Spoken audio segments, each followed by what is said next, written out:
अफगानिस्तान की तालिबान हुकूमत ने कहा है कि वो ब्रिक्स इकोनॉमिक फोरम में शामिल होने की ख्वाहिश रखता है।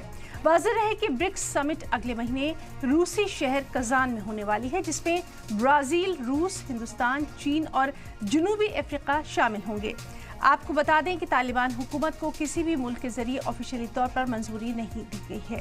हालांकि चीन और रूस समेत फाउंडर ब्रिक्स ममालिक के साथ उनके ताल्लुकात लगातार बढ़ रहे हैं।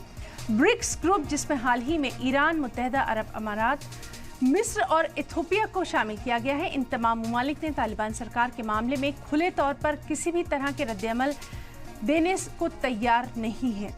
और अब ऐसे में सवाल उठता है कि क्या तालिबान हुकूमत को ब्रिक्स में एंट्री मिलेगी? अगर एंट्री मिल गई तो क्या तालिबान हुकूमत को मंजूरी दी जाएगी? सवाल यहाँ ये भी है कि तालिबान ब्रिक्स ममालिक में अपने आप को क्या फिट कर पाएगा। बहरहाल अहम सवाल ये है कि तालिबान को ब्रिक्स समिट में शामिल होने की इजाजत मिलेगी भी या नहीं।